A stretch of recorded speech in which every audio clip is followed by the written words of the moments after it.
Buenos días a todas y todos los que nos acompañan en esta primera charla del nuevo ciclo escolar 2023-1. Eh, es el inicio de las charlas y bueno, tenemos un invitado especial en transmisión desde Suecia. Le voy a ceder la palabra al doctor Luis Equiwa Zamora, coordinador general de este Centro de Investigaciones de Diseño Industrial, para que nos hable sobre la importancia de este programa de charlas y actividades paralelas que tenemos en este centro. Luis. Buenos días a todas y a todos. La idea de estas conversaciones, de estas pláticas, de estas conferencias, pues es abrir un nuevo capítulo en el que estamos confiando en la autonomía del estudiantado.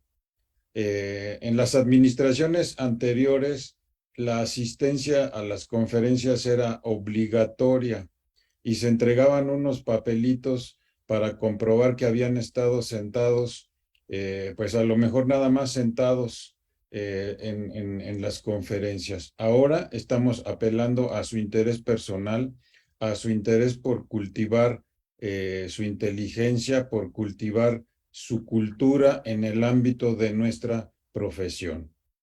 Y en segundo lugar, esto lo podemos enriquecer si recurrimos a nuestros egresados que han ido construyendo su proyecto de vida y su trayectoria profesional, pues con el esfuerzo que ello implica. Y que en muchos casos además ha tenido que rebasar los comentarios desfavorables de algunos de nuestros docentes respecto a sus aspiraciones. Entonces, muchas veces las aspiraciones de cada uno de nosotros, de cada una de nosotras, pues necesita el encomio, necesita el coraje, necesita el impulso, necesita el aliento del profesorado y de los investigadores de nuestro centro para lograr que este trayecto se construya y se fortalezca y se logren los éxitos. En este caso, sí estamos muy contentos de tener a Jorge Furuya, de que a pesar de estar en otro continente, de estar en otro horario, de estar en la empresa en la que está, que es Volvo, pues volteé a vernos y esté muy interesado en algo que hemos platicado echando las chelas, Jorge, en detonar procesos. ¿Qué tan hábiles somos en nuestro centro como investigadores, como docentes, para detonar procesos? No nada más para llenarnos la cabeza de información, sino para detonar procesos, procesos de cambio en cada una de nosotras o en cada uno de nosotros, procesos de cambio que nos transformen y nos permitan construir nuestro proyecto personal de vida, nuestro proyecto personal profesional. Pues entonces le cedo la palabra a Jorge para que nos platique un poco de este trayecto y nos diga las palabras que sean importantes para él, sobre todo a las nuevas generaciones. Tenemos dos generaciones, Jorge, que han vivido el CIDI en línea y que apenas se han reintegrado a partir del semestre anterior a los espacios físicos de manera presencial. Bienvenido, Jorge. Gracias, Luis. Qué bueno escuchar que están contentos de tenerme. Yo estoy muy contento de estar aquí y pues es como todos, ¿no? También a nosotros nos tocó movernos completamente en línea para muchas cosas y entonces es como, no pasa nada, sigue la vida. Pero bueno, me arranco y me arranco con voy a tratar de ser eficiente para que haya tiempo de preguntas y respuestas si alguien tiene interés. Voy a Eh, leer tu semblanza, Jorge.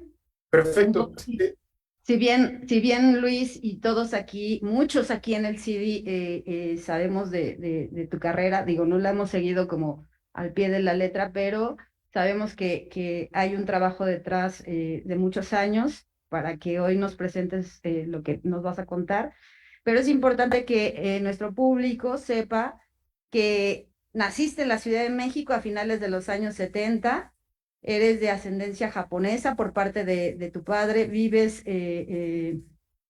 desde pequeño en una dualidad cultural porque te sentiste inmigrante en tu propia tierra. Partes de una familia Puma, padres y tíos egresados de la UNAM, eso es muy bueno. Y sabes que desde muy temprano supiste que tu camino era el área de las disciplinas plásticas creativas. Estudiaste arquitectura y diseño industrial en la Facultad de Arquitectura y en 2005 partiste a Suecia a realizar un posgrado de diseño de la interacción, un posgrado en diseño de la interacción en la Escuela de Diseño de la Universidad de Umea, ¿no? Umeo, es más bien. Húmedo. Umeo. Al terminar tus estudios, continuaste tu carrera profesional, ahora en los Estados Unidos, trabajando en el espacio de diseño de productos electrónicos, como interfaces físicas y digitales para teléfonos inteligentes, automóviles y televisores en compañías como Ideo, Sony Ericsson, HTC, Google, Samsung y Amazon. Eres apasionada de viajar y además de todo tipo de vehículos, bicicletas, automóviles, aviones y todo lo que tenga botones o paneles de control. Y del diseño en todas sus expresiones. Actualmente, Jorge se desempeña como director senior del área de experiencia de usuario para automóviles en Volvo Cars, en la ciudad de Gotemburgo, Suecia, en donde dirige al equipo encargado de desarrollar el futuro de las interfaces de usuario para los vehículos de la marca. Bueno, pues Jorge, ahora sí te cedo la palabra. Perfecto, muchísimas gracias, Blanca. Pues me arranco, ya me presentaron, entonces no me presento. Me da mucho gusto estar de regreso, aunque sea a la distancia. Y el día de hoy me gustaría platicar no solo de las cosas que yo he hecho, pero me gustaría platicar de algunas de las cosas que he hecho en el contexto de entender los aprendizajes, ¿no? O el aprendizaje que me han dejado y que tal vez es algo que puedo compartir que les va a ser más útil que mostrarles solo imágenes de productos. Y entonces, con eso, pues sí, como Blanca mencionaba, actualmente ya llevo 1 año y medio trabajando para Volvo Cars aquí en Suecia y ha sido súper interesante. En las ocasiones anteriores en las que he estado trabajando en otras compañías y he estado haciendo un montón de cosas y aprendiendo mucho sobre diferentes espacios, ¿no? Entonces, anteriormente platiqué un poco sobre mis experiencias en el área de los teléfonos inteligentes o del diseño de tabletas y de teléfonos y también de televisores. Pero bueno, todo eso han sido momentos de aprendizaje y voy a tratar de compartir un poquito de esas cosas hoy. Es muy interesante ver cómo todas estas cosas, todas las experiencias profesionales que tienes, se van acumulando y te van ayudando a abrir otras puertas o te van ayudando a entender otro tipo de problemas. Esto que comparto, no lo comparto con el interés de decir, wow, mira todo lo que he hecho. Al contrario, lo comparto con la intención de decir, he metido la pata y he cometido errores en 24 diferentes compañías o proyectos y he aprendido, afortunadamente, espero haber aprendido algo y es ese aprendizaje el que quiero compartir hoy con ustedes.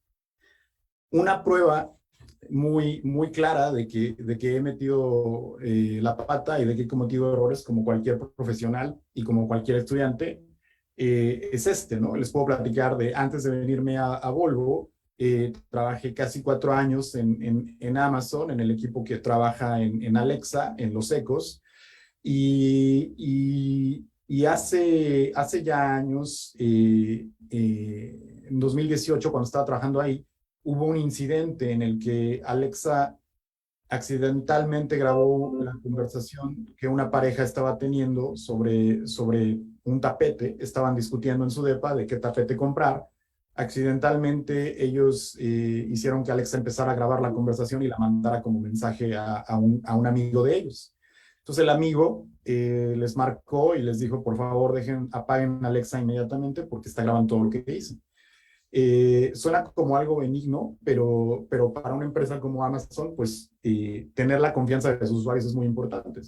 Entonces esto se hizo un enorme enredo de PR, ¿no? De relaciones públicas, de que Alexa está grabando todo y sabe quién eres y viene por ti. Y la realidad es muy diferente, ¿no? No fue eso lo que sucedió, simplemente fue un proceso de aprendizaje de cómo desarrollar interfaces de voz. Pero esta es una prueba de a lo que me refiero, ¿no? De las marcas de batalla, de las heridas, de los aprendizajes que tienes. En Amazon existía esta cultura cuando Jeff Bezos era el CEO, de que cuando pasaban cosas de este tipo, Jeff mandaba un email al equipo que estaba trabajando en esa área y el subject o el título del email solo era una marca de pregunta, ¿no? Un question mark. Y el significado, todo el mundo lo entendía, era, ¿qué está pasando aquí? Vayan y arréglenlo. Entonces, a mí me tocó vivir eso, fue una experiencia muy interesante, ver cómo series diferentes de requerimientos de producto pueden ocasionar errores. Por ejemplo, nosotros sabemos que los asistentes de voz son más efectivos mientras más sencillo es usarlos, ¿no? O sea, es mucho más sencillo decirle a tu asistente de voz que le hable a tu primo o que le hable a tu mamá, que tener que sacar tu teléfono, desbloquearlo y marcar el número. Pero al mismo tiempo, cuando haces que las cosas sean tan sencillas, los accidentes pueden ocurrir. Y eso fue lo que pasó en este caso, que las personas que estaban haciendo que tenían esta conversación, accidentalmente mencionaron algo que Alexa entendió como su nombre y empezó a grabar la conversación. Es un aprendizaje de cómo lidiar con presiones internas de la compañía, de estas cosas están vivas y las experimentan millones de personas. Entonces, cómo hacer que la facilidad de usar el producto se mantenga, pero construir mecanismos de seguridad para que los errores como estos no se repitan tan fácilmente. Entonces, creo que este proyecto lo compartí hace algunos años con ustedes, pero se me hizo interesante decir, bueno, pues todos profesionalmente no hay que tener miedo al error o al accidente. Esas cosas pasan y todos tenemos que lidiar con ellas, tanto en la academia como en la carrera profesional. Pero hoy quiero hablar un poco más sobre este proceso de diseñar para la industria automotriz, específicamente experiencias de usuario o interfaces. Este es un quote que a mí me encanta, se me hace una frase muy, muy hermosa que comunica la aspiración que nosotros como diseñadores de experiencias tenemos, ¿no? The most profound technologies are those that disappear. They weave themselves into the fabric of everyday life until they are indistinguishable from it. Lo escribió este tipo, se llama Mark Weiser, que a lo mejor no es tan conocido, pero él fue, algunos de ustedes habrán oído de Xerox PARC.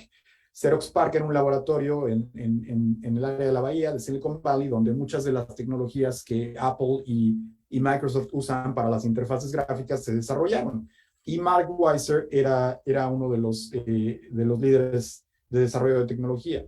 Y también él era un poco reconocido porque tenía era un proponente de una tendencia de diseño de productos electrónicos que se llamaba Ubiquitous Computing o computación ubícuta.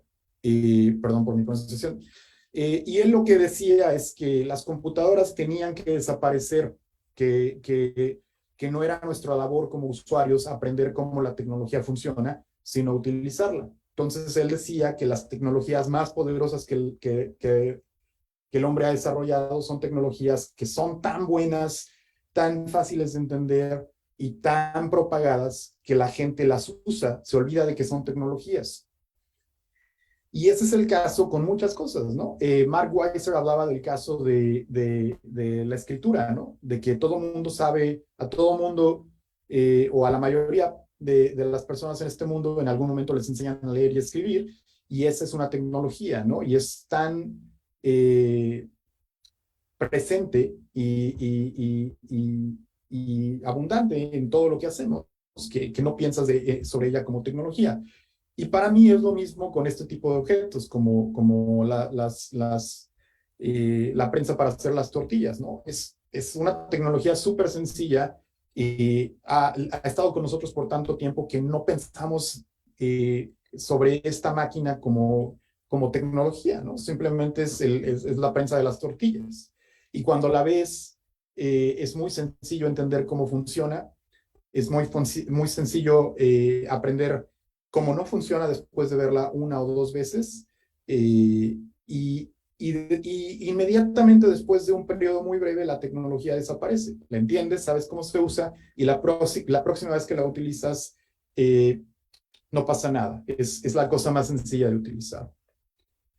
Hay otro tipo de tecnologías que han estado desarrollándose más recientemente, que han estado tratando de hacer lo mismo. Han estado tratando de volverse invisibles y hacerse parte de nuestros entornos.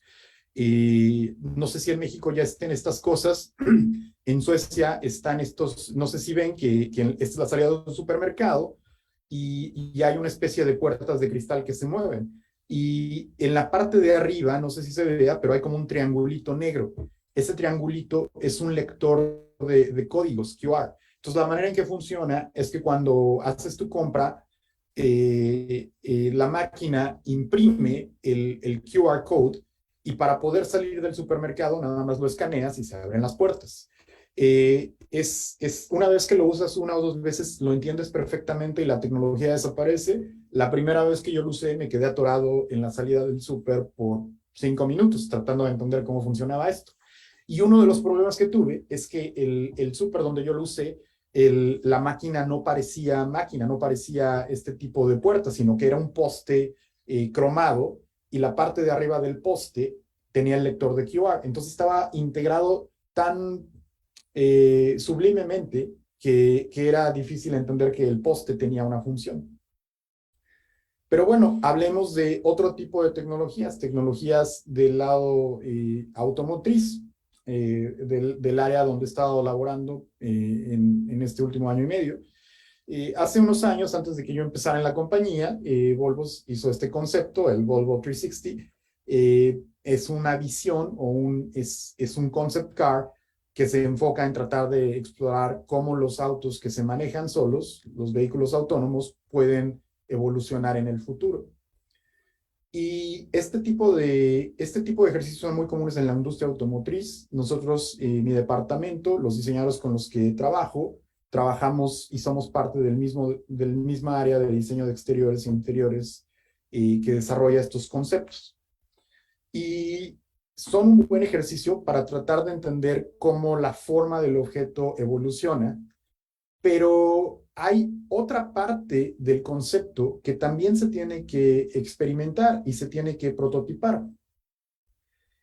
Y esa parte es la interacción con los usuarios. Es muy interesante y muy adictivo ver estos renders de vehículos futuristas como objetos muy plásticos, ¿no? Casi como esculturas que se ven increíbles y que te atraen. Pero lo que nosotros hacemos del lado de diseño de experiencias y de interiores es, una vez de que capturamos tu atención y tu emoción con la forma en que el vehículo se ve, ¿qué pasa cuando tienes que vivir con este objeto todo el tiempo? ¿No? No sé, algunos de ustedes habrán comprado alguna vez un electrónico, un teléfono, una impresora, una licuadora que se ve muy bonita, pero cuando la empiezas a usar y la usas por 5, 10, 20 días, un mes, dices, ¿por qué compré esta cosa? Me está matando, me está volviendo loco. Ese es el problema en el que nosotros nos enfocamos. Y para traer de regreso este quote, ¿no? Estas son, desde nuestro punto de vista del diseño de experiencias, estas son las cosas en las que nos enfocamos, en hacer que la tecnología desaparezca, que desaparezca para que tú puedas enfocar en las cosas que realmente son importantes para ti como un usuario. ¿Cómo se ve el futuro de la transportación personal? ¿Cómo se ve el futuro de los vehículos autónomos? No es ninguna magia y no es ningún misterio. Todos nosotros, o la mayoría de nosotros, hemos experimentado vehículos que se manejan solos. Se llaman taxis o se llaman autobuses. Esos son vehículos autónomos también. Hay un concepto que nosotros usamos mucho en el área de diseño de experiencias, el prototipo diegético, que es el prototipo que se enfoca no en cómo se ven los objetos, sino en cómo se experimentan los objetos o las situaciones. En este caso, si se ponen a pensar un poco, cuando ustedes se suben a un taxi que es conducido por una persona que sabe lo que hace, la experiencia inspira mucha confianza, inspira tanta confianza que puedes ponerte a hacer otras cosas. Te puedes poner a leer, te puedes dormir un rato, puedes empezar a platicar con el taxista, porque tienes la confianza de que el vehículo tiene ciertas capacidades y que va a llevarte con seguridad a tu destino. Cuando nosotros empezamos a diseñar cosas como el futuro de los vehículos autónomos, manejados por computadora, estos son los referentes que utilizamos. Hay cosas que las personas ya saben cómo se sienten en la vida real. Tenemos que aprender cuáles son los valores de esa experiencia y moverlos a los productos electrónicos. Hace unos años, el Servicio de Transporte Público de Toronto hizo un video súper interesante para hablar sobre este tema y se los voy a pasar ahora. Espero que haya sonido. El sonido no es muy importante, pero me arranco.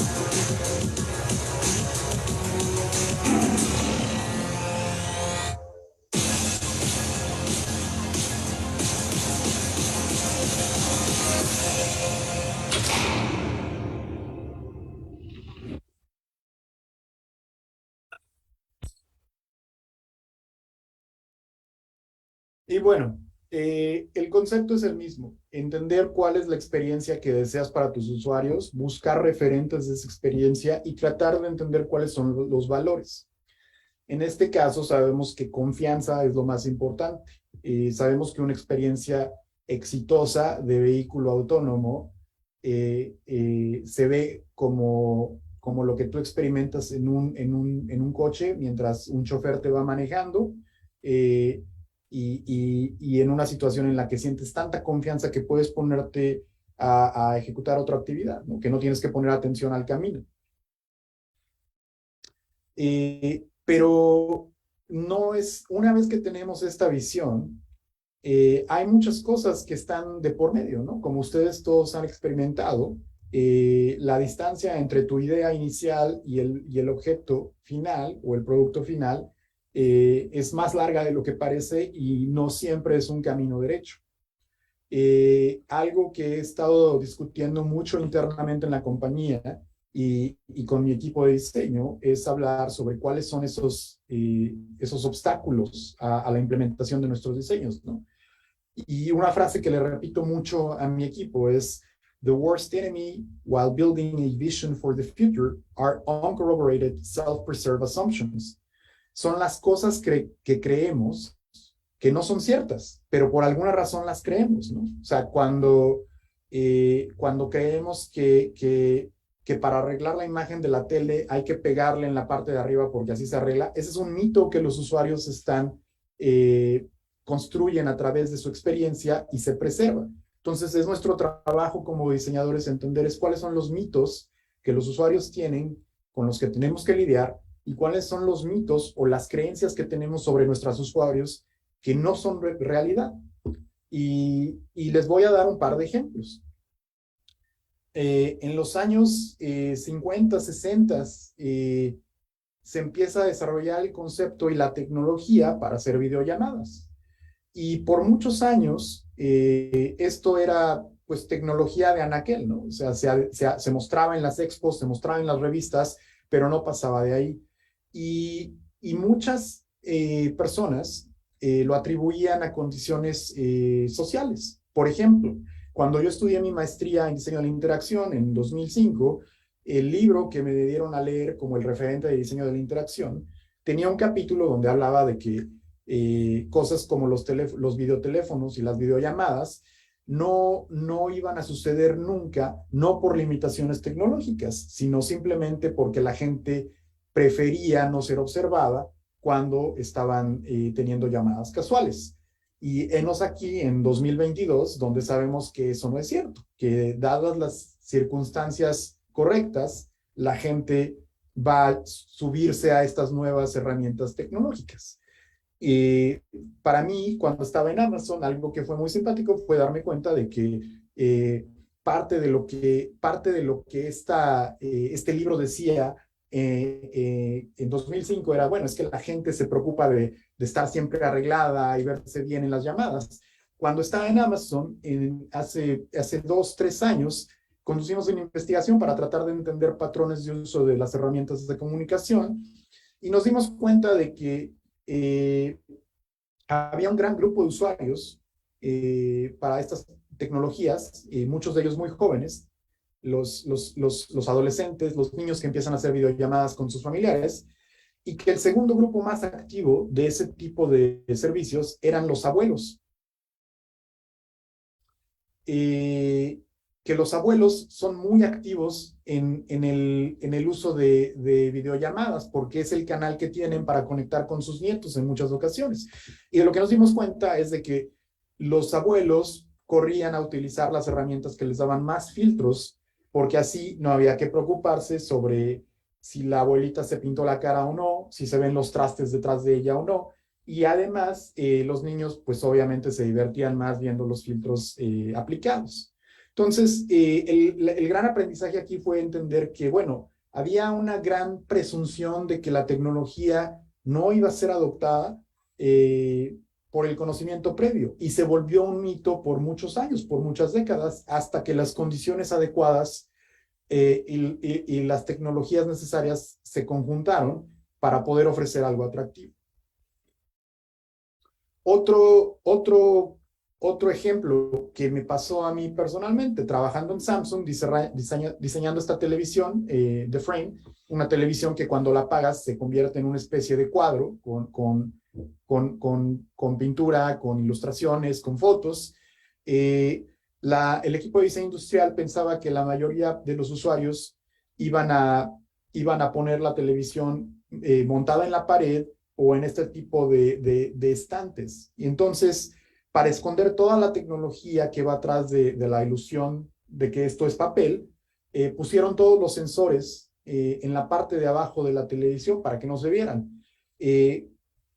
Cuando llega la televisión a nuestro laboratorio, a nuestras manos, cuando estaba trabajando en Samsung, nos empezamos a dar cuenta de que en cuanto pones la televisión cerca de una superficie de color, por la posición de los sensores empiezas a capturar todo el color de la superficie y la imagen se empieza a llenar de tinte de ciertos colores, en este caso de tinte rojo o café. Y en sí era un problema muy sencillo de resolver si lo hubiéramos detectado antes, pero como la creencia de que el mayor uso de la televisión iba a ser otro, el problema no se investigó a tiempo y tuvimos que tomar medidas posteriores. Pero bueno, mi punto es importante de verdad entender cuál es el problema que estás resolviendo y para quién lo estás resolviendo. Pero bueno, si hay tantas maneras de fallar en predecir el futuro, ¿qué podemos hacer para tratar de predecir correctamente el futuro y desarrollar productos que la gente va a encontrar valiosos Y es aquí a donde empiezo a hablar sobre las dos palabras claves, ¿no? Sujeto y substancia. La principal función del diseñador es entender esas dos cosas dentro de la compañía o de la organización donde labora. Sujeto, entender quién realmente es tu usuario o son tus usuarios y cuáles son las necesidades que tienen. Y esto es algo que probablemente han escuchado muchas veces, pero si se repite como tema de conversación es porque no es tan sencillo y es una de las lecciones que me queda muy clara, ¿no?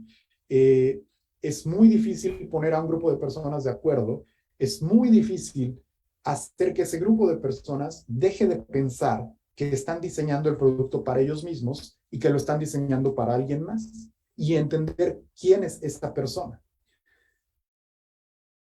Un ejemplo que tengo al respecto, cuando entiendes claramente quién es el usuario y cuál es generar valor para la gente. En 2013, 2014, cuando estaba trabajando para Google, trabajamos en la primera versión de Android Auto, de este sistema donde conectas tu teléfono a tu coche y de repente puedes tener Google Maps y Android corriendo en tu vehículo. Y lo que les quiero mostrar es que este diseño ya es, pues desde 2013, 2014, ya casi va para 10 años. Pero si ven en la parte, si ven el contenido que hay en la pantalla, pues hay un mapa, ¿no? Es la parte que está tomando la mayor parte del espacio. Y en la parte de abajo hay una serie de funciones, ¿no? Está la función del mapa, vemos que hay una función de un teléfono y vemos que hay unos audífonos que representan la música. Y si empiezo a ver sobre el diseño que empujamos en 2013-2014 para la primera versión de Android Auto, ves que esas son las funciones más importantes que detectamos. Nosotros pensábamos que la gente que va manejando, lo que más va a requerir acceder en su teléfono y en su vehículo es alguna manera de encontrar su camino, acceder a mapas y a navegación, alguna manera de tocar la música que quieren y alguna manera de comunicarse con la gente con la que quieren hablar en el momento o mensajear con el momento. Esto fue 2013-2014. Para cuando me voy terminando mi estancia en Google, diseñamos un concept car para mostrar lo que Android Automotive podría ser en su siguiente versión, cuando ya no necesitas un teléfono conectado, sino que puedes correrlo directamente del vehículo. Y lo que ven aquí es que es una expresión mucho más grande. Las pantallas son directamente integradas en el vehículo, muchos colores, perdón. Pero si ven, las funciones esenciales son las mismas. Vemos que en la pantalla ves un mapa, ves un control de música y las funciones están en más o menos en la misma posición. Los cambios van por mostrar también los controles de clima, pero lo esencial del sistema está ahí. Y si vamos a lo que estamos haciendo hoy en día en Volvo Cars, este es el concept car que anunciamos el año pasado, el Concept Recharge, es el vehículo que les mostré al principio de la presentación. Y pueden ver que mientras que el diseño visual y la expresión visual son muy diferentes, los fundamentos, las acciones que están disponibles para el usuario siguen siendo muy estables. Hay un gran mapa para ayudarte a encontrar tu camino. Hay una manera de tocar tu música en el vehículo y hay una manera de comunicarte con las personas que necesitas. ¿Por qué estas cosas son tan estables? Hay casi 10 años de diferencia entre un producto y el otro. Son muy estables porque en ambos casos hicimos una labor muy profunda de tratar de entender quién era el sujeto por el que estábamos diseñando y cuáles eran los principales usos que estas personas tienen en el vehículo. Cuando encuentras quién es el sujeto y cuáles son los usos que se le va a dar al producto, ese tipo de conocimiento tiende a ser un poco más estable. El comportamiento humano no cambia abruptamente, es muy difícil cambiar de hábitos. Todas las personas que han tratado de dejar de fumar lo saben. Cuando generas un hábito es muy difícil dejar ese hábito. Y es lo mismo cuando encuentras un patrón de uso que de verdad captura lo que el sujeto necesita. Cuando encuentras esos patrones de uso, el rediseño se vuelve muy estable, se vuelve un proceso de refinamiento. y es lo que hemos visto con diferentes productos, como las interfaces automotrices. Por ejemplo, la capacidad ahora de tener pantallas más grandes. Si ven, cuando vimos la primera versión de Android Automotive y la versión de la interfase de Volvo ahora, el mayor cambio es el tamaño y la expresión visual, el estilo del diseño gráfico, pero todos los componentes siguen ahí. ¿Por qué? Pues por lo que les decía, ¿no? En ambos casos lo que hicimos fue una serie de estudios de investigación etnográfica, cualitativa y cuantitativa, para entender cuál es el contexto de uso. Y pues nosotros sabíamos que no estábamos diseñando solamente un montón de píxeles que se ven bonitos, sino que estábamos diseñando para situaciones en las que la gente está tratando de encontrar su camino en medio de una congestión de tráfico y están tratando de mantener su tranquilidad tocando música o hablando con alguien. Y ese escenario no ha cambiado. Si acaso se ha vuelto más agresivo, ¿no? Cada vez hay más tráfico, cada vez hay más esta necesidad de los usuarios de encontrar la manera más óptima de llegar a donde quiero ir y de tratar de generar un ambiente de tranquilidad en mi vehículo. Entonces, cuando el año pasado lanzamos el Concept Recharge, mucho del enfoque fue en tratar de pulir la manera en que comunicamos esta tranquilidad y en que proveemos esa información. Lo que pueden ver aquí es el tipo de estudios de iluminación y de diseño interior que hicimos en conjunto para tratar de generar un ambiente de tranquilidad en el vehículo. Pueden ver todo el diseño de animaciones de la información que presentamos para el usuario. En este caso, una de las cosas que descubrimos fue que no toda la gente empieza a manejar inmediatamente. Creo que todos podemos relacionarnos al hecho de que en muchas ocasiones nos sentamos en el coche y empezamos a checar que traemos todo lo que necesitamos, las llaves, los niños, la laptop, y empezamos a prepararnos para el viaje.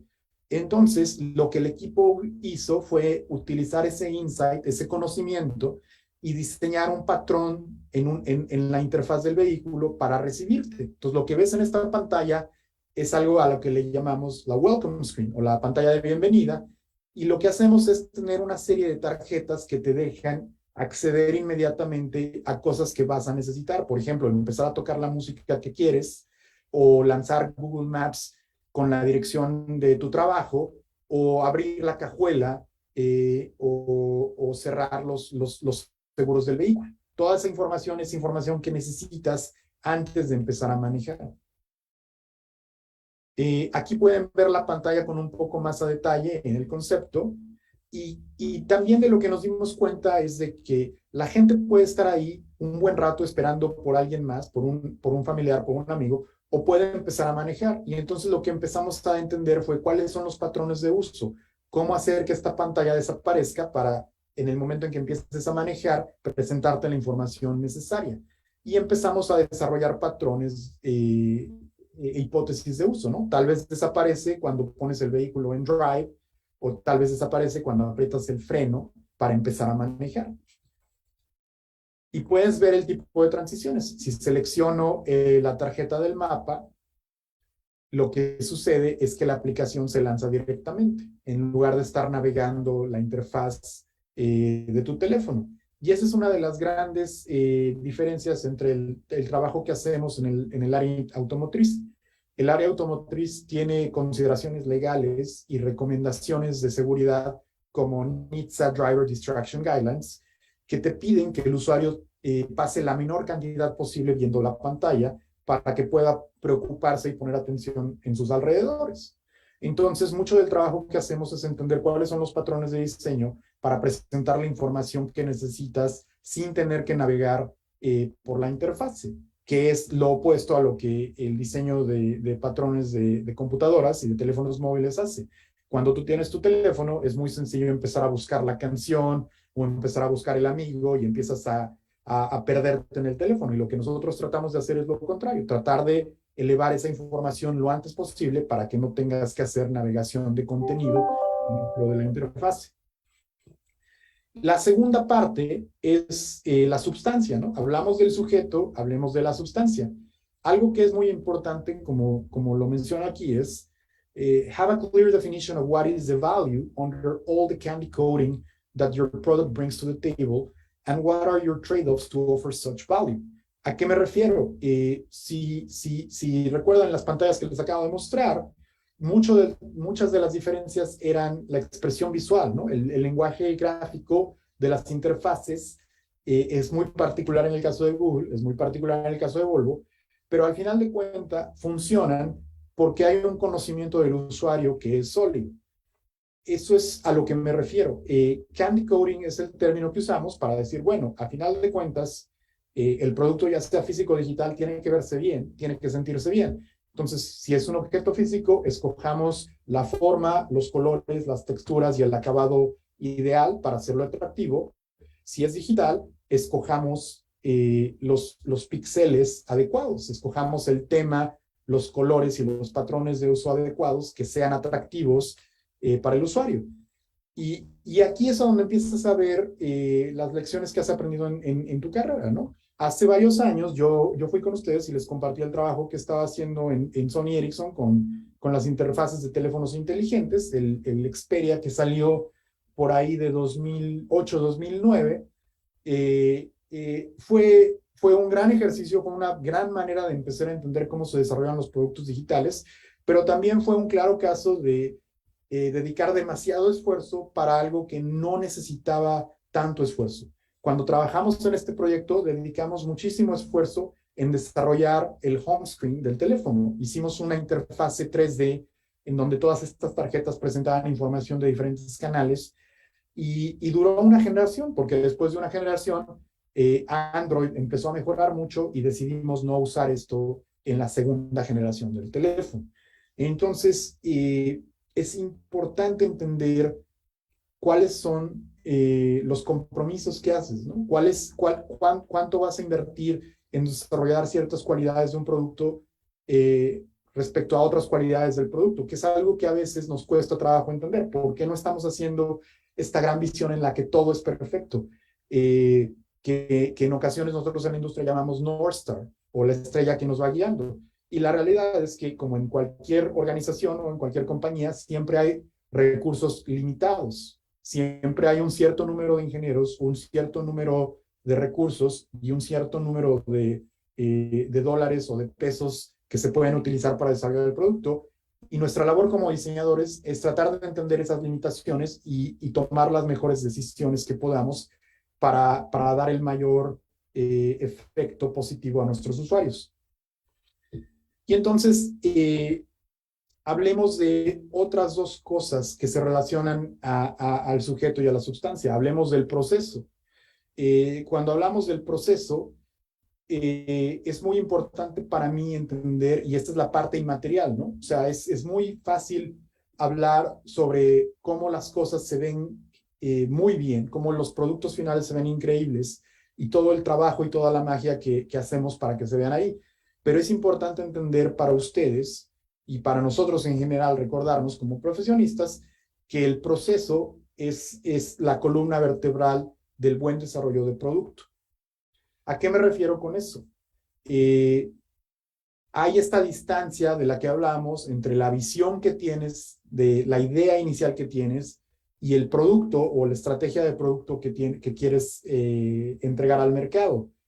Para llegar ahí hay muchas maneras. Cada compañía tiene su propio estilo, su propio sazón, tienen los nombres diferentes de sus procesos, pero a final de cuentas, creo que hay una serie de acciones que no cambian, que tenemos que ejecutar como diseñadores, independientemente del producto que estemos haciendo y de la compañía en la que nos encontremos.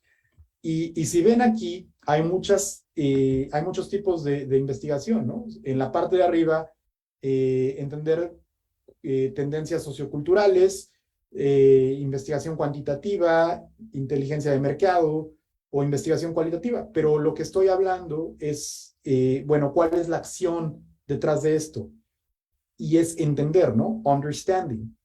Gran parte de nuestro trabajo como diseñadores es entender el problema y entender el usuario. Y el proceso nos tiene que ayudar a hacer eso. Si no, es muy sencillo y hay un riesgo muy alto de que desarrollemos productos que no pasan de la primera generación porque no conectan con las necesidades de los usuarios. La segunda parte que es bueno entender, es necesaria dentro de cualquier proceso de diseño, es contextualizar nuestro entendimiento del usuario, ¿no? ¿A qué me refiero con esto? Es muy sencillo diseñar para lo que conocemos, es muy difícil diseñar para lo que es remoto para nosotros. Es muy sencillo diseñar para las necesidades de usuarios, en su caso, para usuarios en México, en la Ciudad de México, porque es muy sencillo alcanzarlos y entender sus necesidades. Y eso es importante y es una ventaja competitiva, pero es importante encontrar herramientas para que puedan entender el contexto o los contextos para los que los usuarios necesitan resolver sus problemas. No es lo mismo diseñar un producto o un vehículo para el tipo de carreteras que existen en ciertos mercados y el tipo de carreteras que existen en otros mercados. En ciertos mercados, pues, la mayoría de las carreteras están súper bien terminadas, no hay baches, excelente. En otros mercados, los baches son la norma del día. Entonces, ¿cómo consideras ese contexto del mercado en el desarrollo del producto? Es importante tener las herramientas para que eso no se pierda. Tenemos que ser muy buenos también para hacer planeación, ¿no? Lo que marco aquí como technology roadmaps. ¿Cómo hacer que nuestros sueños y nuestra visión de diseño esté anclada en un entendimiento de lo que la tecnología y los procesos pueden entregarnos? Muchas veces esa desconexión entre lo que la tecnología puede entregar y lo que la visión del diseño quiere es lo que hace que los productos entreguen resultados no tan convincentes. Después, esta parte de competitive research. Hay un autor, Bill Buxton, que habla de que una de las actividades más importantes que un diseñador tiene es hacer estudios prospectivos, ¿no? De entender qué es lo que se ha hecho antes y entender qué es lo que se hace en otras industrias para encontrar el valor que se puede aplicar en nuevos proyectos. Y él habla de cómo es muy común que soluciones que se han encontrado en un tipo de industria sean soluciones que se pueden reutilizar en otro tipo de industria. Nosotros lo ponemos en práctica desde el punto de vista de decir, nuestros usuarios saben cómo utilizar un teléfono inteligente. Todo el mundo sabe o está familiarizado con la idea de un home screen, con la idea de apps, con la idea de una aplicación para tocar música. Entonces, ¿cómo podemos utilizar esos constructos, esos conceptos para que cuando la gente se suba al vehículo entienda fácilmente y no tenga que leer el manual del usuario? Entonces, es importante tener una herramienta dentro de tu proceso que te permita hacer este trabajo de prospectiva. Y finalmente, la parte en donde el ser diseñador adquiere más peso es en esta interpretación creativa, ¿no? Que es, si lo ponemos en términos más prácticos, es cómo sintetizar toda esta información que recolectamos, todo este contexto que ganamos y toda esta planeación que hicimos, cómo la traemos junta y la hacemos parte de un producto de una manera que el usuario no entienda o no se preocupe por la complejidad que hay detrás del desarrollo del producto, sino que se pueda enfocar en subirse a un coche, ponerlo en drive y empezar a manejar y emprender el coche y empezar a usar el radio sin tener que leer el manual de usuario. Es importante como diseñador no solo crear los conceptos, sino crear estos insights, ¿no? Estas postulaciones o estas ideas que van a hacer que guiemos el concepto sobre ellas. La otra parte de la que quiero platicar hoy es colaboración. Es una pieza fundamental del desarrollo de productos, tanto en Volvo, tanto en Google, tanto en la academia. Hace poco tuve que hacer una reorganización en mi equipo de trabajo y les voy a platicar por qué. Construir una visión del futuro es un ejercicio colaborativo y es constante, ¿no? Entonces, hay tres cosas que tenemos que entender. ¿Qué es posible qué se puede implementar desde un punto de vista técnico y práctico y qué es deseable desde el punto de vista del usuario. Y nosotros como diseñadores no tenemos la visión exclusiva o el entendimiento exclusivo de qué son esas tres cosas. Necesitamos la ayuda de una organización más grande, de ingeniería, de marketing, de producto. Y una de las razones por las que tuve que hacer esta reorganización en nuestro equipo es porque, como dice este adagio, que se llama la ley de Conway, cualquier organización que diseña un sistema está condenada a producir diseños que replican el diseño de la organización y de sus estructuras de comunicación. Si tú tienes un equipo que no se puede comunicar de manera eficiente, que no se entiende y que pierde comunicación e información constantemente, el producto lo va a representar y lo va a sufrir. Hay muchos casos muy, muy claros de esto.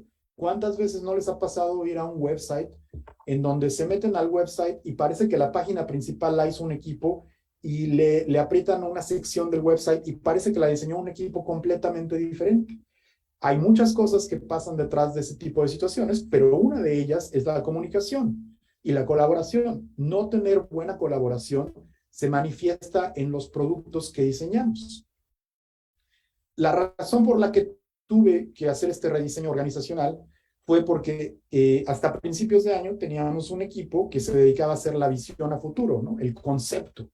Y era una parte que se dedicaba a hacer la inspiración, pero nunca se metían en la implementación del producto. Entonces se generaba esta situación en la que esta actividad de inspirar estaba desconectada de la actividad de implementar y de informar a los equipos que iban a construir el producto. Y este es un problema que existe en muchas organizaciones de diseño, ¿no? Que tienes equipos que se llaman el Design Lab o el Creative Labs o Innovation Lab, que no hablan con el resto de la organización, no hablan con diseño, no hablan con ingeniería, no hablan con producto. Y la pregunta que yo le decía a mi equipo era, bueno, ¿qué está pasando aquí? ¿Qué es esta desconexión, no? ¿Es algo positivo o es algo negativo?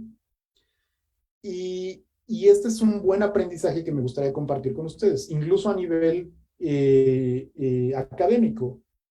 Si quieren diseñar un buen producto que es consistente y que se siente unificado, empiecen por diseñar la organización que va a trabajar en este producto de esa manera. Empiecen por diseñar dinámicas de trabajo que les ayuden a sus equipos a entender los problemas en conjunto, a no dividirse y a no duplicar la información y a perder la información. ¿Y cómo haces eso? Pues tenemos que crear herramientas que les ayuden a ustedes y a su equipo a entender lo que de verdad están tratando de resolver.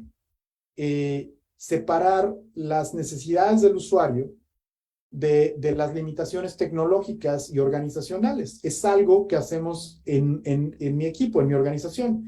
Cada vez que hacemos una revisión de diseño, tenemos un template o una presentación con 3 slides. La primera slide es simplemente que el equipo que va a presentarnos nos diga cuál es el problema de usuario que están tratando de resolver.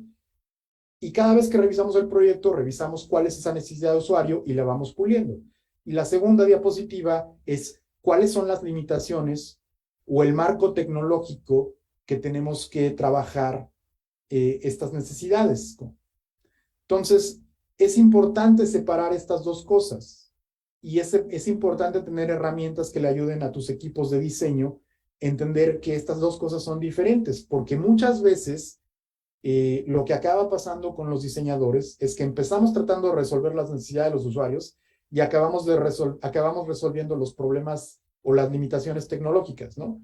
Cada vez que vas a un taller de metal y el maestro te dice que algo no se puede, que es muy difícil de hacer, es una expresión de eso, ¿no? O sea, empiezas tratando de resolver un problema de usuario, construir un mueble que le ayude a la gente a guardar algo o la cabina del vehículo de cierta manera, y cuando llegas y te enfrentas con ingeniería y te dicen es que no se puede, acabas enfocando mucha de tu energía en resolver el cómo se construye. Y ninguno de esos dos problemas es menos importante, pero tu labor como diseñador industrial o tu labor como diseñador de experiencias es enfocarte en el usuario y en los problemas del usuario. La otra cosa que yo recomiendo y que ha sido un aprendizaje desde mi punto de vista es crear herramientas no solo que te ayuden a entender los problemas, cuáles son los problemas de usuarios, cuáles son los problemas técnicos, sino también entender y propagar el conocimiento. Y hay muchas herramientas, ¿no? Los principios de diseño. En Amazon les decían tenets, en otras compañías les dicen design principles. Pero, ¿cuáles son este marco teórico del diseño que vas a ejecutar y cómo lo encapsulas de cierta manera que lo puedas distribuir a toda la organización y lo entiendan claramente? Entonces, por ejemplo, en el caso de Volvo Cars, empezamos a estructurar todo el conocimiento que ya teníamos y trabajamos con nuestro equipo de experiencia de usuario y de investigación para decir, bueno, ya sabemos todas estas cosas sobre cómo operar un vehículo, ya sabemos todas estas cosas de cómo se usan los coches, y ya sabemos todas estas cosas de los marcos legales en diferentes mercados.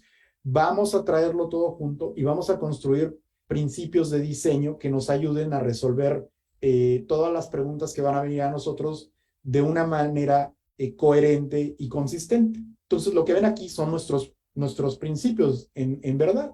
Nosotros tenemos estos principios.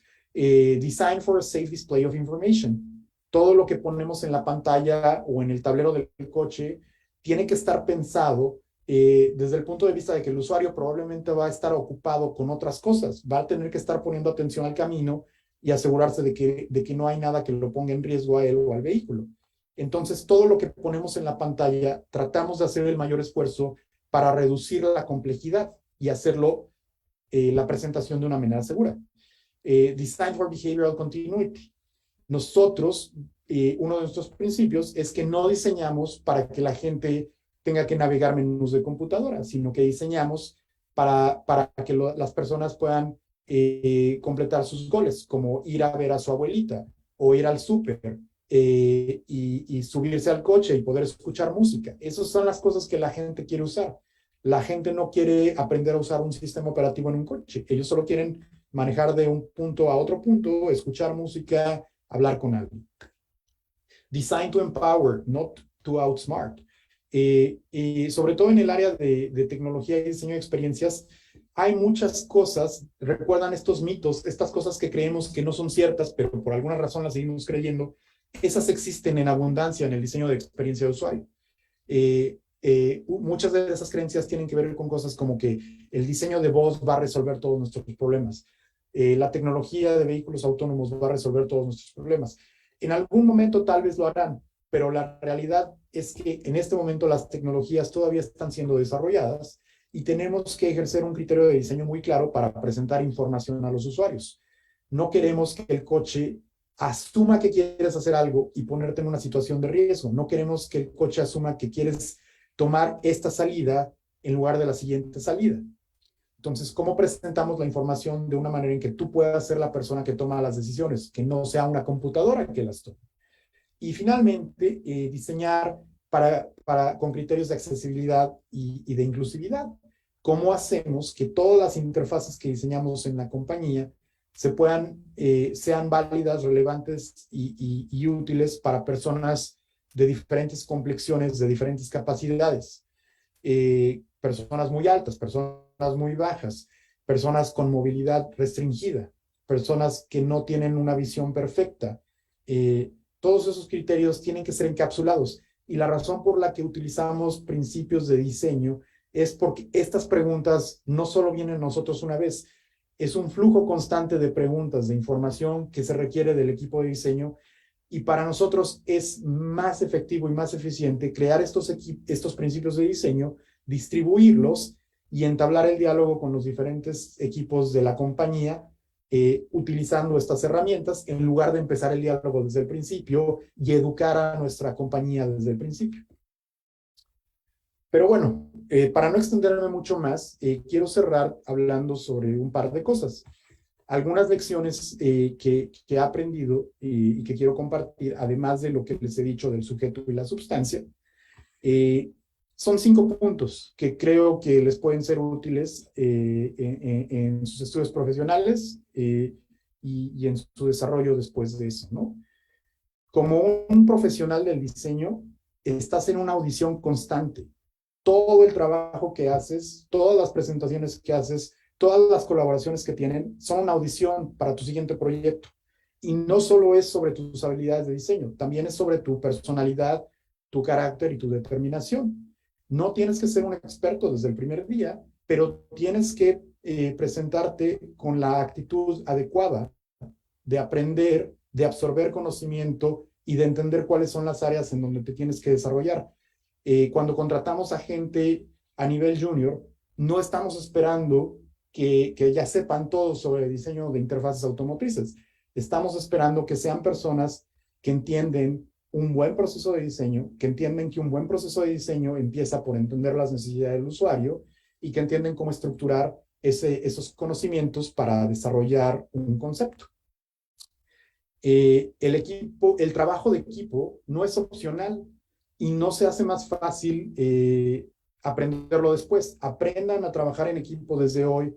Es una de las pocas constantes que van a tener y siento que en el pasado lo tomábamos como opcional, ¿no? Como, hay proyectos que son en equipo y hay proyectos que son individuales y prefiero los proyectos individuales. La verdad es que los proyectos individuales van a ser muy raros en tu carrera profesional si te dedicas a cierto tipo de productos. Siempre vas a tener que colaborar con alguien y es bueno practicar tus habilidades de comunicación y colaboración desde hoy. Muchos de las limitaciones de los productos empiezan por tener una buena comunicación, como ya lo hablamos. Después, aprender a aprender, ¿no? Los procesos cambian, las herramientas de diseño cambian también, ¿no? Cuando yo empecé a estudiar diseño de interfaces, usábamos Flash y ActionScript, hoy usamos Figma. Eh, los elementos básicos se mantienen, pero las herramientas cambian y es importante que tú tengas la flexibilidad de adaptarte a las nuevas herramientas y a los nuevos procesos que tu profesión practica. El otro que ya les mencionaba, assumptions can be the most dangerous trap for a designer. Traten de matar esos mitos lo antes posible o de validarlos lo antes posible. Muchas veces podemos diseñar productos que se ven increíbles, que se ven muy padres, y que una vez que los empezamos a usar nos hace sentir mal porque el problema de fondo no se resolvió. Y finalmente, uno que nos cuesta mucho trabajo a varios, es que el diseño como profesión no es sobre ti, no es resolver tus problemas. El diseño es un acto político y tienes que ejercitar negociación, alcanzar consenso, hacer negociaciones y tener compromisos para decidir qué es la mejor opción de las que están disponibles y que finalmente hay una responsabilidad profesional sobre los productos que estás poniendo en el mercado. Y con eso, lo último que quiero decir es muchas gracias. Espero no haber aburrido a la audiencia mucho y presumirles algo que ya he estado presumiendo en línea, que una de mis satisfacciones profesionales más grandes ha sido, pues no solo lo que hago como diseñador, sino poder contratar gente del CIDI. Actualmente en Volvo tenemos a 4 chicos de México, 2 de ellos son del CIDI. Aquí pueden ver a una de ellas, está Paola, ahí en el centro de la foto, egresada del CIDI. También tenemos a Julián, egresado del CIDI. Y quiero que piensen que a largo plazo, no piensen solo a final de la carrera, piensen a largo plazo que ustedes y todo el aprendizaje que van a adquirir durante su formación profesional les va a permitir abrirle puertas a alguien más. Entonces, es un desarrollo que vale la pena. Es importante que sean generosos, que piensen en la generación que sigue y que se mantengan relevantes. Con eso, muchas gracias por haberme escuchado y espero que haya sido un poco valioso para ustedes.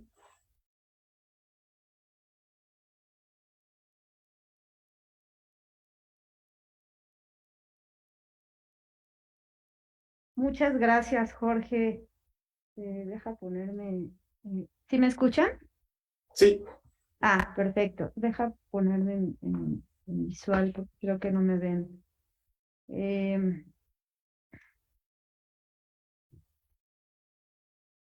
Listo. Bueno, pues muchísimas gracias. Seguimos en línea, abrimos la sesión de preguntas y respuestas. Tenemos pues un cortito aquí en el aula magna Horacio Durán del CIDI. No sé si tengan alguna pregunta que quieran hacerle a Jorge, ¿no? ¿Un comentario? Ajá. No, no te va a escuchar. Te va a escuchar por acá.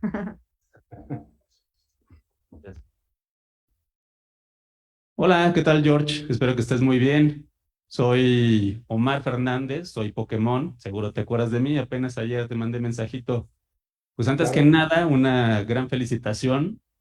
Creo que desde la última vez que también estuviste de este lado, disfruté mucho tu plática. Creo que todo lo que nos comparten tú, Einar, Alberto Villarreal, es de gran valor.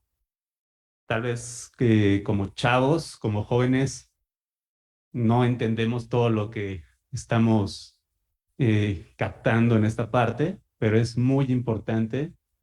Y yo solamente quiero felicitarte porque pues eres como otra bandera internacional en la cual pues haces que el CIDI tenga este gran orgullo, ¿sí? Que es de las personas que está logrando mucho y como ya dijiste, bueno, pues no nada más se trata de nosotros, sino que la parte del diseño es hacer equipo, es entender y es ir más allá. Entonces, pues nada, felicitarte y mandarte un fuerte abrazo. Muchas gracias, Omar. Igualmente, saludos de regreso y un abrazote. Muy bien, pues vamos a checar si en Facebook alguien tiene saludos. Dice Miguel Ángel Méndez, muchas gracias Jorge por compartir tus experiencias. ¿Qué sigue para ti en Volvo?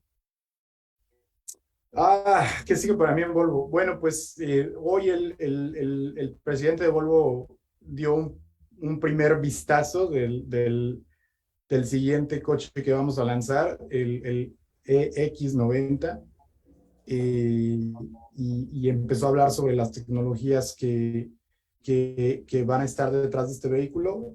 Entonces, la verdad es que ahorita el equipo está a todo lo que da, tratando de cerrar el diseño y la implementación de todas las interfaces de usuario, de todos los interiores, las decisiones sobre los controles. Es trabajo que seguimos ejecutando, trabajando con ingeniería. La compañía tiene un goal de que todos nuestros vehículos para 2030 van a ser eléctricos. Entonces, hay mucho trabajo de diseño que estamos haciendo para entender cómo hacer que la gente le pierda el miedo a los vehículos eléctricos y que entiendan las ventajas de los vehículos eléctricos y cómo utilizarlos mejor. Y mucho de mi trabajo también es en reclutar, ¿no? Como les platicaba, ahorita tenemos a dos Pumas, a dos egresados, y la verdad es que han estado haciendo un trabajo brillante, ¿no? Y algo que quiero mencionar es que mucho del trabajo que me toca hacer no solo es como dar la visión del concepto, sino ayudar a que el resto del equipo pueda empezar a desarrollar la visión independientemente para que yo me pueda dedicar a otras cosas. Y ese tipo de cosas es buscar talento en otros lados y buscar qué es lo que sigue después, ¿no? Muchas de las cosas que hemos visto positivamente es que afortunadamente ha habido un montón de industrias que se han desarrollado mucho en México, como la bancaria, como todo este espacio de las fintechs. Entonces, lo que hemos visto es que mucha gente muy talentosa que tuvo la oportunidad de desarrollar su educación de diseño en el espacio bancario y de fintechs, tiene los conocimientos esenciales para poder aplicarlos en otras áreas. Entonces, ha sido el caso de Paola y de Julián. Paola nos la trajimos de Scotiabank, Julián nos lo trajimos de BBVA, y la verdad es que ha sido súper grato ver cómo la calidad y el talento de diseño está ahí y solo es tratar de conectar los puntos y ver si el proyecto que traemos es interesante para la gente en México. Muy bien. Luego dice Luis Jaime Lara, excelente charla. Me parece muy importante que se haga mención que los diseñadores tomamos decisiones con argumentos basados en una metodología de trabajo y enfocados en el verdadero problema de los usuarios, que el diseño no es especulativo ni meramente formal. Gracias a Luis Jaime Lara. Alfonso Zamora dice, muchas gracias, Jorge. Yo tengo una pregunta. ¿Dónde o cómo podemos consultar programas de vinculación para estudiantes en compañías como Volvo para el diseño automotriz? Volvo tiene un programa, bueno, tenemos varios programas. De hecho, empezando el próximo año, vamos a expandir nuestro programa de internships. En cuanto tenga la información para el próximo año, la compartiré con Luis con el CD. Y también la otra puerta de entrada es obviamente los posgrados. Volvo tiene un sistema de captura de talento a nivel universitario en Suecia que se llama Volvo Global Graduates. Y mucha gente que llega a la universidad a hacer sus estudios de licenciatura o maestría en diferentes áreas, aplica el programa y nos la traemos. Hacen una rotación de 2 años en donde prueban diferentes cosas dentro de la compañía, diseño, investigación, marketing, y después de esos 2 años, durante ese proceso, aprenden las herramientas y les abrimos la puerta a ponerse en contacto con los diferentes departamentos y ver si hay un match para traerlos de tiempo completo. Entonces hay diferentes canales y en cuanto algunos de estos se abran para el siguiente año, yo los pondré a disposición de Luis y del CIVI. Gracias. Luis tiene levantada la mano. Pues ya no tenemos mucho tiempo porque sigue la próxima conferencia sobre vidrio. Y mientras Jorge hablaba, pues escuchaba en 2 layers. Uno sí, el del diseño automotriz y otro el de la educación.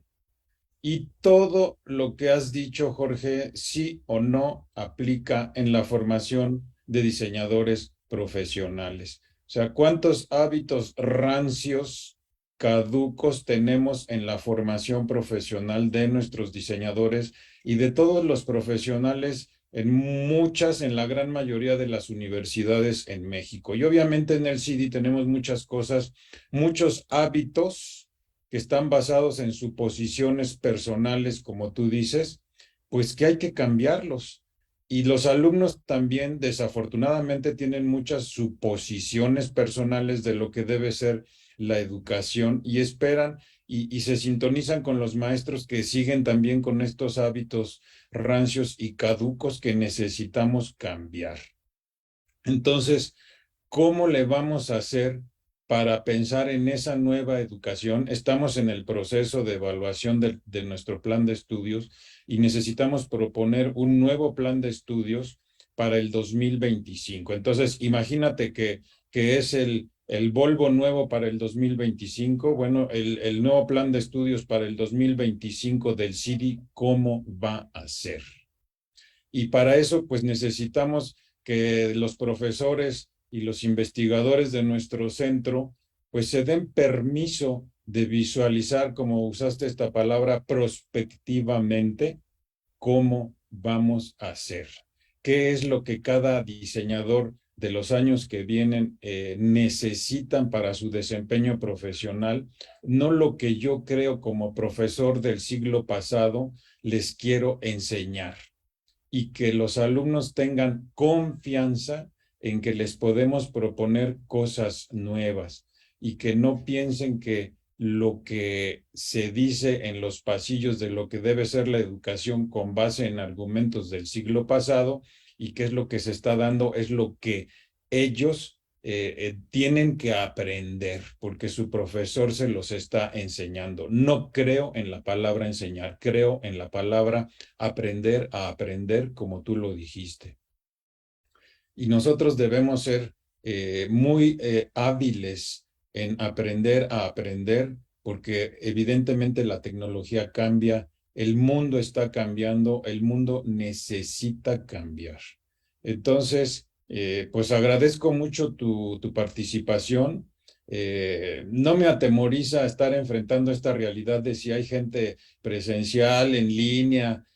Pues mira, el conocimiento está, si lo quieren asimilar, si lo quieren presenciar, si lo quieren tomar, ahí está.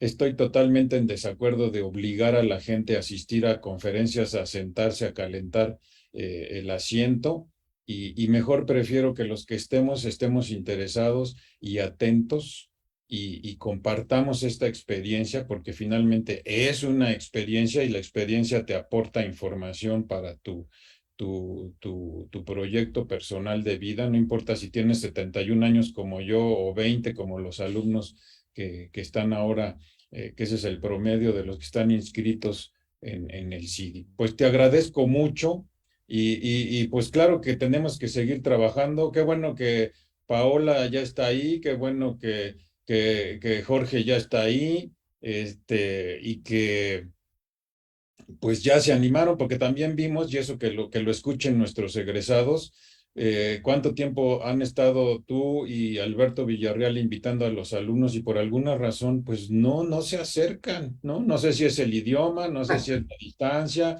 no sé si les aterroriza viajar en avión, pero algo que parecía una convocatoria muy apetitosa, pues había veces que nadie hacía caso, ¿no? Entonces sí me llamaba mucho la atención que los del CIDI pues no sé en qué piensan, ¿no? Entonces, necesitamos abrirnos al mundo y conectarnos con la realidad. Gracias por esta conexión con la realidad, Jorge.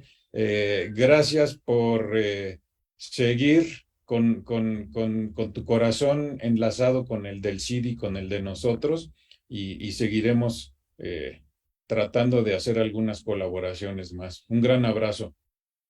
Claro, no, igualmente muchas gracias y sí, o sea, para cerrar, de verdad, no tengan, o sea, las puertas están abiertas y ya por fin tenemos gente del CIDI aquí y eso ha sido increíble, gente que no tuvo miedo a iniciar la conversación y nos los trajimos a la menor oportunidad. Y mi último comentario, bueno, muchas gracias de nuevo. En enero va a haber una conferencia en México que se llama Design Matters, y uno de los speakers va a ser mi colega, mi contraparte, el director de diseño de plataformas móviles para Volvo, Raúl Sen. Entonces estoy organizándome con él para invitarlo al CIDI, porque va a ir a México, un chico hindú súper talentoso, ya le dije, tienes que ir al CIDI a dar una plática, la gente que quiera revisar portafolios, vamos a ver si podemos conseguir alguna entrada, algún pase para un par de alumnos del CIDI a la conferencia, pero sí, o sea, queda, como tú dices, ¿no? Es responsabilidad personal. La gente que quiere que toquen la puerta, y que no se queden con las ganas. Perfecto, pues entonces tenemos esos planes. Creo que se me pasaba a decir que este semestre estamos trabajando con una organización que se llama Globally with Design, y Héctor López Aguado y Vanessa Satele tienen 10 alumnos y 10 alumnos en cada grupo, trabajando con alumnos de Australia, de Sudáfrica, somos 10 países trabajando en línea. Y los equipos tienen un alumno de cada país. El proyecto dura 5 semanas y pues ya estamos trabajando en eso. Incluye, obviamente, pues hablar inglés y leer inglés, porque luego dicen, ¿hablas inglés? Pues más o menos, ¿no? Pues hay que atorarle para poder trabajar. Y el año que entra, con Globally We Design, tendremos el evento acá en México y nosotros seremos la sede sobre educación del diseño. Entonces, pues vienen muchas cosas interesantes para los que quieran entrar a estos procesos nuevos y que nos movamos del lugar, abramos vasos comunicantes desde el CIDI, desde la UNAM, para conectarnos con la realidad. Gracias de nuevo, Jorge. Muchas gracias, Jorge, Luis. muchas gracias. Gracias a todos. Muchísimas gracias, Luis. Muchas gracias. Ya tus cuentas. Muchas gracias. Vamos a Hasta hacer